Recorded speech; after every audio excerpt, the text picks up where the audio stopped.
اب میں ام المؤمنین سیدہ ام حبیبہ بنت سفیان رضی اللہ عنہا کے بارے میں بتاتا ہوں۔ آپ رضی اللہ عنہا کا نام رملہ، کنیت ام حبیبہ، والد کا نام ابو سفیان اور والدہ کا نام صفیہ تھا۔ بعض مورخین نے آپ کا نام ہند بھی لکھا ہے۔ معاویہ رضی اللہ عنہ کی بہن تھی، اعلان نبوت سے 17 سال پہلے پیدا ہوئیں، شروع ہی میں مسلمان ہو گئی تھیں۔ ان کا پہلا نکاح عبید اللہ بن جہش سے ہوا تھا۔ دونوں میاں بیوی بیک وقت مسلمان ہوئے اور دونوں نے ایک ہی وقت میں ہجرت حبشہ کا شرف حاصل کیا۔ حبشہ میں ان کے ہاں ایک لڑکی پیدا ہوئی، اس کا نام حبیبہ رکھا گیا، اسی وجہ سے کنیت ام حبیبہ رکھی گئی۔ لیکن عبید اللہ بن جہش مرتد ہو گیا، اسلام چھوڑ کر عیسائی ہو گیا۔ ام حبیبہ اسلام پر قائم رہی۔ سیدہ ام حبیبہ فرماتی ہیں کہ عیسائی ہونے سے پہلے میں نے اسے ایک نہایت بری شکل میں دیکھا، میں بہت گھبرائی۔ صبح ہوئی تو پتہ چلا کہ وہ عیسائی ہو گیا ہے۔ میں نے اپنا خواب اسے سنایا کہ شاید توبہ کر لے، لیکن اس پر کوئی اثر نہ ہوا۔ شراب و کباب میں مشغول ہو گیا اور اسی حالت میں مر گیا۔ اب سیدہ حبشہ میں تنہا تھی۔ بیان فرماتی ہیں کہ چند روز بعد میں نے خواب میں دیکھا کہ کوئی شخص مجھے یا ام المؤمنین کہہ کر بلا رہا ہے۔ میں بہت گھبرائی۔ جب میری عدت ختم ہو گئی تو مجھے نجاشی کے ذریعے سے نبی صلی اللہ علیہ وسلم کا پیغام پہنچا۔ سیدہ ام حبیبہ نے آپ کا پیغام منظور کر لیا۔ آپ کے پاس یہ پیغام نجاشی نے اپنی باندی ابرہہ کے ذریعے بھیجا تھا۔ آپ رضی اللہ عنہا نے منظور کرتے ہوئے چاندی کے کنگن، پازیب اور انگوٹھیاں وغیرہ اتار کر اسے انعام میں دے دی۔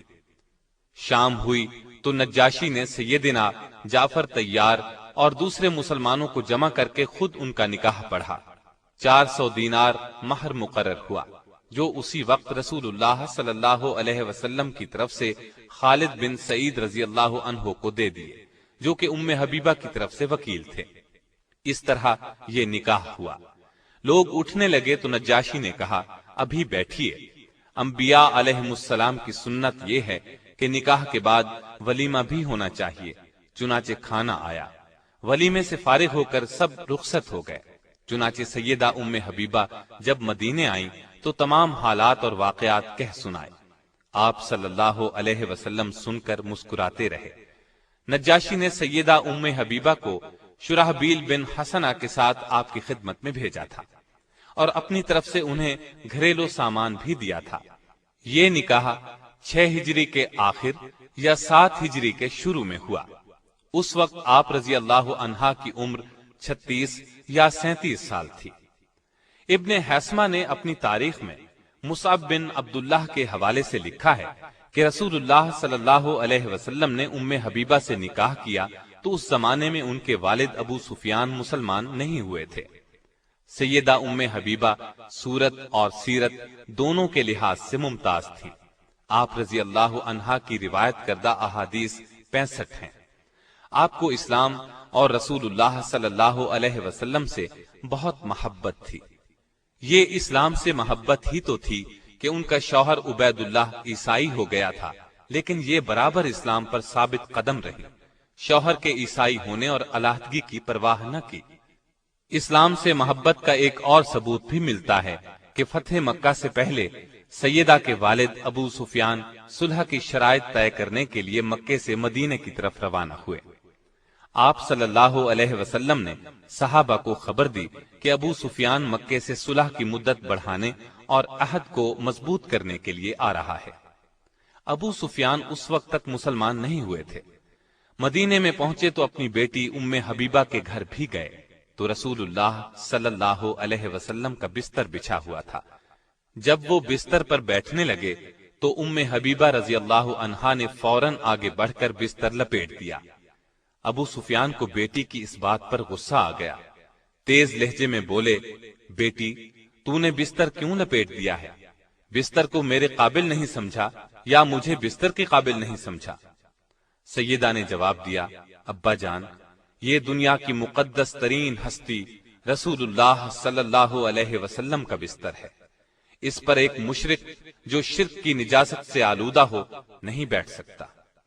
یہ سن کر ابو سفیان جھنجلا اٹھے اور غصے میں بولے، اللہ کی قسم تو میرے بعد بہت سی خرابیوں میں مبتلا ہو گئی ہے۔ سیدہ ام حبیبہ رضی اللہ عنہا نے جواب دیا، میں خرابیوں میں مبتلا نہیں ہوئی، اور ان کے غصے کی پرواہ نہیں کی اور کہا، میں کفر کے اندھیرے سے نکل کر اسلام کے نور ہدایت کی روشنی میں داخل ہو گئی ہوں۔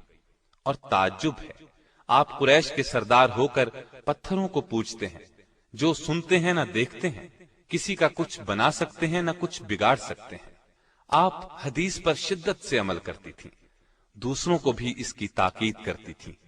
وفات کے وقت سیدہ عائشہ رضی اللہ عنہا اور سیدہ ام سلمہ رضی اللہ عنہا کو بلایا اور فرمایا، مجھ میں اور تم میں وہ تعلقات تھے جو سوکنوں میں ہوتے ہیں، ہم میں کبھی کبھی بتقاضائے بشریت کوتاہی ہو جاتی تھی، اس لیے مجھے معاف کر دیجئے اور میرے لیے دعائے مغفرت کیجئے۔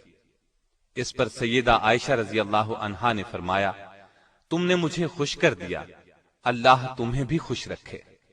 آپ رضی اللہ عنہا فطرتاً نیک تھی، ان کی ایک حدیث سے دین کی محبت کا اندازہ ہوتا ہے۔ فرماتی ہیں، میں نے رسول اللہ صلی اللہ علیہ وسلم سے سنا ہے، جو شخص دن اور رات میں 12 رکعت نماز نوافل ادا کرے، اس کے لیے جنت میں گھر بنایا جائے گا۔ اس کے بعد فرماتی ہیں، جب سے میں نے آپ صلی اللہ علیہ وسلم سے یہ بات سنی، ہمیشہ نوافل پڑھے، کبھی ان کو ترک نہیں کیا۔ آپ رضی اللہ عنہا کے ہاں عبید اللہ بن جہش سے 2 بچے پیدا ہوئے، ایک عبداللہ، دوسری حبیبہ۔ 44 ہجری میں مدینے میں انتقال فرمایا۔